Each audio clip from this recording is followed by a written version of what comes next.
नमस्कार मो चैनल को आपण मानक बहुत बहुत स्वागत। मुख्य गुप्त द्वार कौन, मृत्यु पर कौन ये द्वार खोली थाए, सबु रहस्यर उत्तर ये वीडियो रे अच्छे। गरुड़ पुराण रे सही रहस्यर समस्त तथ्य लिखा जाइछि। वीडियोटी शेष पर्यंत शुणंतु, समस्त उत्तर आपण माने पाइजिबे। आपण माने केबे भाबिछंती कि मृत्यु परे आम सह कौन हुए, एही शरीर छाड़िले आत्मा केउंठी जाए, सेठारे नरक ना स्वर्ग रहिछि। गरुड़ पुराण कहे मृत्यु शेष नुहे, यह एक नुआ द्वार जहाकू आत्मा खोलिले मुक्ति मिले, सेही हेउछि मुख्य गुप्त द्वार। गरुड़ पुराणर मूल कहानी।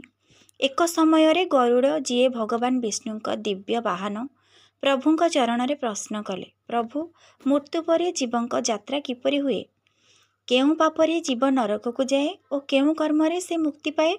भगवान विष्णु मृदु हसी कहिले, हे गरुड़, एही रहस्य साधारण लोकों को जानिबा दुर्लभ, तथापि तमे मोर प्रिय भक्त, सेथिपाई मु कहिबी मृत्यु परे जीवर सत्य। मृत्यु मुहूर्तर आत्मार अवस्था।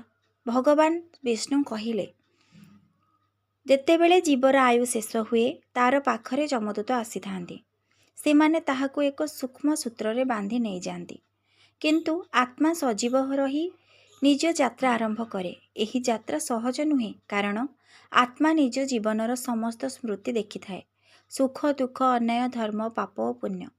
गरुड़ एही समय रे मनुष्यर चित्त जेपरि थाए, सेपरि तार आगामी यात्रा निर्णय हुए। जमदूत और जमलोकर यात्रा केमिति। भगवान विष्णु कहिले, जेतेबेले आत्मा शरीर छाड़ी जाए ताकू जमदूत नहीं जाती जमपुरी दिगकू। यह एक दीर्घ और कठिन यात्रा, जेउथिरे 12 दिन लगी थाए। प्रत्येक दिन आत्मा निज कर्मर फल देखि थाए। केही आत्मा को गंगाजल और मंत्र दे सहज करा जाए। केउं घरे श्राद्ध और पिंडदान हुए, से आत्मा को जमदूत हिंसा करिपारे नाही। गरुड़ पुराण कहे, जेउ जीव जीवन रे धर्म और दान रे लीन तार पथ हेउछि आलोकर, जेउ जीव पापी तार पथ हेउछि अंधकारर।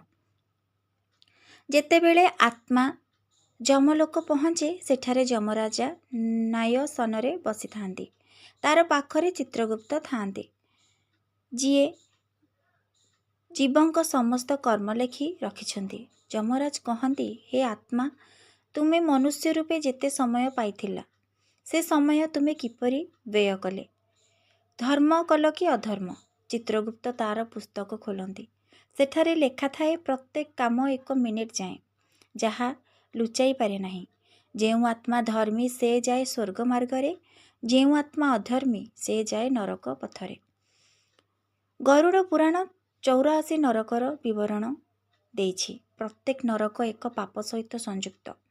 हिंसाकारी जाए तामिश्र नरकरे, धनलोभी जाए रौरव नरकरे, माता पितांक अपमानकारी जाए कुंभीपाक नरकरे, धर्म भंजनकारी जाए आबिची नरकरे। सेठारे आत्मा निज पापर फल भोग करे। एही भोग हेउछि परिशोधन, जहा परे आत्मा शुद्ध होई मुक्ति पाइबाकू प्रस्तुत हुए। गरुड़ पुराण कहे, जेतेबेले आत्मा समस्त पापरु शुद्ध हो जाए, ताकू जमदूत एक दिव्य स्थान को नहीं जाती। यह हेउछि मुख्य गुप्त द्वार। एही द्वार साधारण नुहे, यह गंगा तटरे थिबा अदृश्य स्थान रे अछि, जेउठी भगवान विष्णु स्वयं आत्मा को अभय दियंती। एठारे आत्मा शेष सत्य को देखे, जे से केवल शरीर नुहे, से हेउछि शाश्वत चेतना।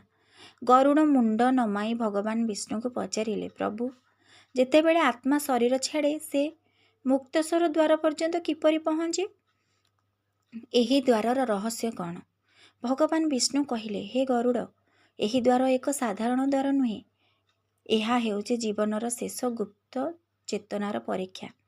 जेतेबेले आत्मा मृत्यु पर एही द्वार आगरे पहुँचे, ताहार समस्त कर्म भावना संस्कार सेठारे प्रकाशित हुए। आत्मा मृत्यु पर जेतेबेले देह छाड़े, सेही समय रे 2टी शक्ति ताकू घेरी धरे। जो माने अधर्म करिथिबा जीवन को नहीं जाती, से होचंती जमदूत। जो माने भक्ति पुण्य सत्कर्म करिथिबा आत्मा को मुक्ति देई थांती, से होचंती विष्णुदूत। ଯମଦୂତ ଆତ୍ମାକୁ ନେଇ ମୁକ୍ତେଶ୍ୱର ଦ୍ୱାର ଦିଗକୁ ଯାଇଥାନ୍ତି। ଏହି ଯାତ୍ରା 17 ଦିନ ଲାଗେ, ଯେଉଁ ସମୟରେ ଆତ୍ମା ତାର ପୂର୍ବ ଜୀବନର ପ୍ରତ୍ୟେକ ଦୃଶ୍ୟ ଦେଖେ। ଯେଉଁ ଜୀବ ସେଥିରେ ପାପୀ, ସେ ବିଷାଦ ଓ ଭୟ ଅନୁଭବ କରେ। ଯେଉଁ ଜନ ଭକ୍ତିମୟ, ସେ ଶାନ୍ତି ଆଲୋକର ଦେଖେ। ମୁକ୍ତେଶ୍ୱର ଦ୍ୱାରର ପାଖରେ ଯେତେବେଳେ ଆତ୍ମା ପହଞ୍ଚେ, ସେଠି ରହିଛି ସତ୍ୟ ତଳାପ। ଏହାକୁ ମୁକ୍ତେଶ୍ୱର କୁହାଯାଏ, ଯେଉଁଠାରେ ସତ୍ୟ ଆତ୍ମାର ଆଲୋକ ସ୍ପଷ୍ଟ ହୁଏ। ଏଠି ଆତ୍ମାକୁ 3ଟି ପଥ ଦେଖାଯାଏ। ସ୍ୱର୍ଗ ପଥ, ଯେଉଁମାନେ ପୁଣ୍ୟ କରିଛନ୍ତି ସେମାନେ ସେଠାକୁ ଯାଆନ୍ତି। ନରକ ପଥ, ଯେଉଁମାନେ ଅଧର୍ମ କରିଛନ୍ତି ସେମାନେ ଏଠାକୁ ପଡ଼ନ୍ତି। ମୁକ୍ତି ପଥ, ଗୁପ୍ତଦ୍ୱାର କ'ଣ? ଯେଉଁ ଆତ୍ମା ଭଗବାନ ଭକ୍ତିରେ ଲୀନ, ସେ ଏହି ଗୁପ୍ତଦ୍ୱାର ମୁଖ୍ୟ ପାଇଥାଏ। ଗରୁଡ଼ ପଚାରିଲେ, ପ୍ରଭୁ, ଏ ଗୁପ୍ତଦ୍ୱାର କିପରି ଖୋଲେ? ସମସ୍ତେ ଯାଇପାରନ୍ତି କି? ବିଷ୍ଣୁ ମଧୁୟର୍ଜେ ହସି କହିଲେ, ହେ ଗରୁଡ଼, ଏହି ଦ୍ୱାର ମନୁଷ୍ୟର ହୃଦୟରେ ଅଛି। ଯେଉଁ ଜଣ ଜୀବନରେ ସତ୍ୟ, ଭକ୍ତି ଓ କରୁଣାରେ ଅଟଳ ଥାଏ, ସେ ମୃତ୍ୟୁ ପରେ ଏହି ଦ୍ୱାର ଦେଖେ। ଯେଉଁ ଜଣ ମିଥ୍ୟା, ଦୃଷ୍ଟ ଓ ଅଧର୍ମରେ ଜୀବନ କଟାଏ, ସେ ଏହି ଦ୍ୱାର ଦେଖିପାରେ ନାହିଁ। ଗୁପ୍ତଦ୍ୱାର ଖୋଲିଲା ବେଳେ ସମସ୍ତ ଦିଗ ଆଲୋକିତ ହୁଏ। ଆତ୍ମା ତାର ଶେଷ ଶୃଙ୍ଖଳାକୁ ଛାଡ଼ିଦିଏ ଓ ସଚ୍ଚିତ ଆନନ୍ଦ ସ୍ଥିତିରେ ପ୍ରବେଶ କରେ। ଏହା ହେଉଛି ମୁକ୍ତି। ସେଠାରେ ନଥାଏ ଦୁଃଖ, ନଥାଏ ଜନ୍ମ, ନଥାଏ ମୃତ୍ୟୁ, କେବଳ ଅନନ୍ତ ଶାନ୍ତି ଥାଏ। ଭଗବାନ ବିଷ୍ଣୁ ଗରୁଡ଼ଙ୍କୁ ଶେଷରେ କହିଲେ, ଜୀବନରେ ଯେଉଁ ଜଣ ଅନ୍ୟଙ୍କ ପାଇଁ ଭଲ ଭାବେ ଚିନ୍ତା କରେ, ସତ୍ୟ କହେ ଓ ଭଗବାନଙ୍କ ନାମ ସ୍ମରଣ କରେ, ସେ ମୃତ୍ୟୁ ସମୟରେ ମୁକ୍ତେଶ୍ୱର ଦ୍ୱାର ଦେଖେ। ମୃତ୍ୟୁ ଭୟ ନୁହେଁ, ଏହା ହେଉଛି ଆତ୍ମାର ମୁକ୍ତିର ଦ୍ୱାର। ତେବେ ଦର୍ଶକ ବନ୍ଧୁ, ମୁଁ ଆଶା କରୁଛି ଆପଣମାନେ ଏହାର ଅର୍ଥ ବୁଝିପାରିଥିବେ। ଯଦି ଭଲ ଲାଗିଲା ଲାଇକ୍, ସେୟାର, ସବସ୍କ୍ରାଇବ୍ ନିଶ୍ଚିନ୍ତ କରିବେ। ରହିଲି। ଜୟ ଶ୍ରୀକୃଷ୍ଣ।